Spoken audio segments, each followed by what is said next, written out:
Hello दोस्तों, मैं हूं मोहसिन अली वारसी। आज हम बात करेंगे गुजरात के एक ऐसे सुल्तान के बारे में जो गुजरात सल्तनत में सबसे ज़्यादा मशहूर हुए और गुजरात के साथ साथ यूरोपियन देशों में भी बहुत मशहूर हुए।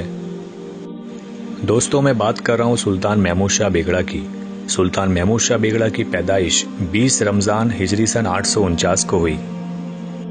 सुल्तान महमूद शाह बेगड़ा का पूरा नाम अबुल फतेह नसीरुद्दीन महमूद शाह था। आपके बचपन का नाम फतेह खान था। सिर्फ 13 साल की उम्र में फतेह खान सुल्तान बने और शहजादा फतेह खान महमूद शाह के लक़ब के साथ गुजरात की गद्दी पर बैठे। सुल्तान महमूद शाह बेगड़ा कुतुबुद्दीन शाह के सौतेले भाई थे। सुल्तान महमूद शाह बेगड़ा के वालिद का नाम मोहम्मद शाह था और आपके दादा का नाम अहमद शाह था। महमूद शाह की वालिदा मुगली बीबी सिंध के जाम की बेटी थी। अहमदाबाद के सूफी औलिया अल्लाह हज़रत शाह आलम रहमतुल्लाह अलैह सुल्तान महमूद शाह बेगड़ा के खालू थे, जिसे गुजराती में मासा और इंग्लिश में अंकल कहते हैं। सुल्तान कुतुबुद्दीन के डर की वजह से महमूद शाह बचपन से ही शाह आलम रहमतुल्लाह अलैह के पास रहे और वहीं अच्छी परवरिश हासिल की। सुल्तान कुतुबुद्दीन ने बहुत बार महमूद शाह को नुकसान पहुंचाने की कोशिशें की, लेकिन शाह आलम रहमतुल्लाह अलैह की करामतों से हमेशा सुल्तान कुतुबुद्दीन शाह को खाली हाथ लौटना पड़ा। सुल्तान महमूद शाह ने गद्दी संभालते ही सबसे पहले सल्तनत के आपसी झगड़ों को बहुत ही चालाकी से ख़त्म किया। सुल्तान महमूद शाह ने बहुत लड़ाइयाँ लड़ी और बहुत सारे किले और प्रदेश पर फतेह हासिल की। जूनागढ़ और चांपानेर की फतेह इतिहास में आज भी जानी जाती है। शहर आबाद करने में महमूद शाह बेगड़ा अपने दादा अहमद शाह बादशाह से कम नहीं थे। महमूद शाह बेगड़ा ने जूनागढ़ को फिर बसाया और उसे मुस्तफ़ाबाद नाम दिया। वात्रक नदी के किनारे पर नया शहर महमूदाबाद बसाया, जिसे आज महमदाबाद कहते हैं। चांपानेर को भी फिर से बसाकर इसे मुहम्मदाबाद नाम दिया गया था। महमूद शाह ने अपने वक्त में बहुत सी खूबसूरत इमारतें बनवाई जो आज भी अच्छी हालत में है। महमूद शाह बेगड़ा की सल्तनत में गुजरात की सरहदें इतनी बढ़ गई थी कि गुजरात के बाहरी प्रदेश भी गुजरात में शामिल होते चले गए थे। महमूद शाह के वक्त में गुजराती नौका काफिला हिंदी महासागर में सबसे अव्वल था। गुजराती नौसेना अध्यक्ष मीर बहर मलिक अयाज सुल्तानी की सरदारी में अंग्रेजी काफिलों को एक से ज़्यादा बार मुंह की खानी पड़ी थी। उस वक्त गुजरात की राजधानी अहमदाबाद था, तब व्यापार के लिए हर चीज़ सबसे पहले अहमदाबाद में लाई जाती थी। उस वक्त बहुत से हिंदू अमलदार भी आपके साथ थे। मलिक गोपीनाथ उस वक्त बहुत बड़े अमीर थे जो एक नागर खानदान से थे। महमूद शाह इंसाफ पसंद थे और अपने दादा अहमद शाह बादशाह की तरह आवाम में इंसाफ कायम रखते थे। एक बार सुल्तान के दो दोस्तों ने अपने खूनी साथी को बचाने के लिए दो बेगुनाह लश्कर जवानों को कसूरवार ठहराया था, जिसके बारे में बाद में जब सुल्तान को पता चला तो आपने अपने दोनों दोस्तों को पूरी जिंदगी के लिए सलाखों के पीछे धकेल दिया था। एक बार बुरे बर्ताव की वजह से सुल्तान महमूद शाह बेगड़ा ने अपने ही बेटे आबा खां यानी अबू बकर खां को मौत की सज़ा सुनाई थी। अबू बकर खां रानी सिपरी के बेटे थे। सख्त कानून के बाद भी जगत बेट के राजा भीम ने मौलाना मोहम्मद समरकंदी को लूटा था। इस वजह से राजा को कैद कर अहमदाबाद में फांसी दी गई थी। सुल्तान को शहर बसाने और पेड़ लगाने का बहुत शौक था। अगर कोई पेड़ लगाता तो सुल्तान उसे इनामात अता करते थे।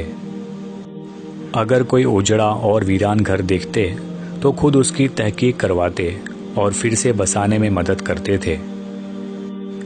किसानों के लिए कुएं बनवाकर रियाया को हर तरह की मदद करते थे। इसके अलावा महमूद शाह के वक्त में पानी के लिए खूबसूरत वाव भी तामीर हुई। बाई हरीर सुल्तानी की वाव और अडालज की वाव बेमिसाल है। मिरात सिकंदरी में सुल्तान के बारे में ये लिखा है कि सल्तनत में जालिमों में ऐसा खौफ है कि कोई कबूतर पर भी बाज नहीं छोड़ सकता।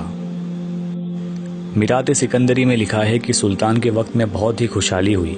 ऐसी खुशहाली फिर किसी वक्त में नहीं आई।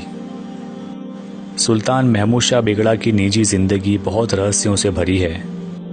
ऐसा माना जाता है कि सुल्तान एक दिन में 1 मन खाना खाते थे, 100 केले एक साथ खा सकते थे सुल्तान के शाही पलंग के एक तरफ समोसों से भरी थाली और दूसरी तरफ केले और शहद से भरा एक बड़ा प्याला हमेशा रखा जाता था। इतना सारा खाना खाने की वजह से सुल्तान हमेशा कहा करते थे, अगर अल्लाह ने मुझे बादशाह न बनाया होता तो मेरा पेट कौन भरता। सुल्तान का जिस्म पहलवानों की तरह चुस्त और मजबूत था। आपकी मूछें इतनी लंबी थी कि दोनों सिरों को कान के पीछे साथ में बांध सकते थे। गुजरात का सांस्कृतिक इतिहास पेज नंबर 44 एंड 45 और मिरात अहमदी फारसी पेज नंबर 74 के मुताबिक सुल्तान महमूद शाह को बिगड़ा कहलाए जाने के बारे में दो बातें बहुत मशहूर हैं। एक, आपकी मूछें बहुत लंबी थी, जैसे किसी बैल के सींग, जिसे गुजराती में बेगड़ो कहते हैं। और दूसरी बात ये कि आपने 2 गढ़ फतेह किए थे, जूनागढ़ जो आपने फतेह किया था 1472 में और पावागढ़ जो आपने फतेह किया था 1484, जिससे आपको बेगड़ा कहा जाने लगा।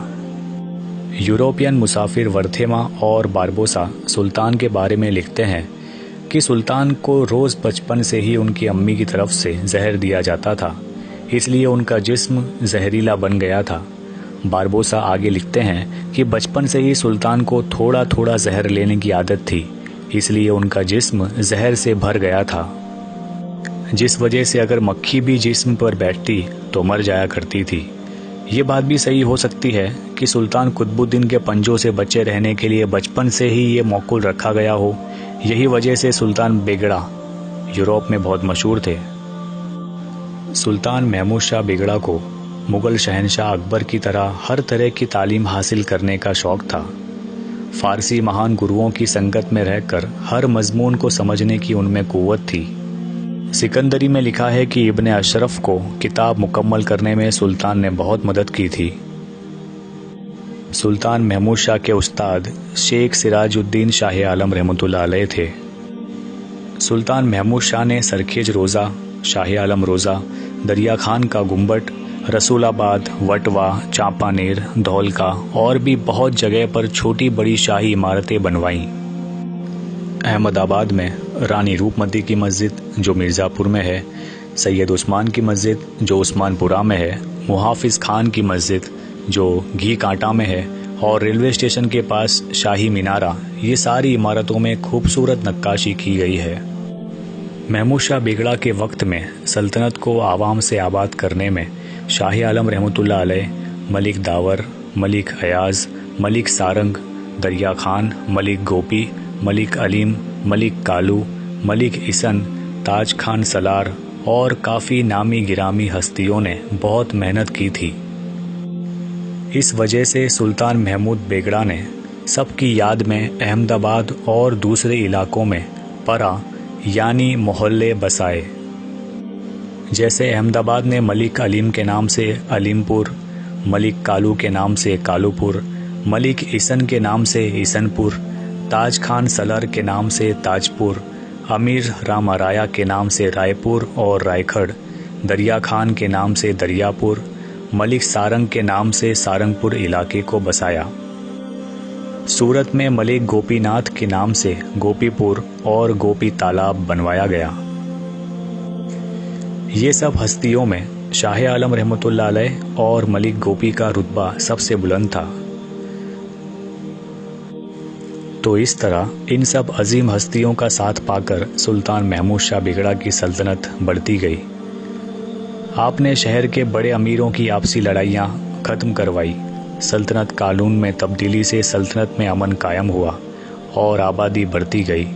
ज़मीन का ठीक से नाप लेने के बाद सरकारी लगान लिए जाने से किसान भी खुश हुए। सुल्तान महमूद शाह बेगड़ा ने अपना मकबरा सरखेज के सूफ़ी संत हज़रत शेख अहमद गंजबख्श खट्टू रहमतुल्लाह अलैह के मकबरे के सामने अपनी हयाती में ही बनवाया था। जब वो बीमार हुए तो उन्होंने अपने आखिरी दिनों में अपनी कब्र को देख के कहा, अब ये महमूद का आखिरी ठिकाना है।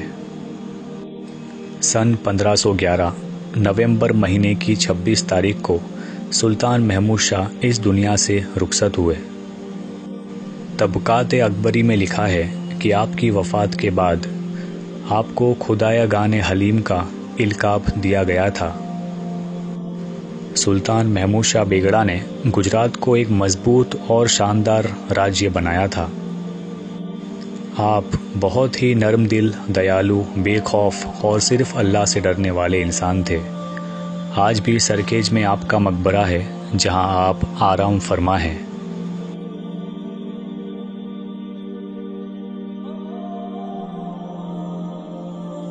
अगर आपको मेरी वीडियो पसंद आती है तो इसे लाइक और शेयर ज़रूर कीजिएगा और मेरी चैनल को सब्सक्राइब ज़रूर कीजिएगा। यूट्यूब पे मेरी चैनल का नाम है मोहसिन अली वारसी। शुक्रिया।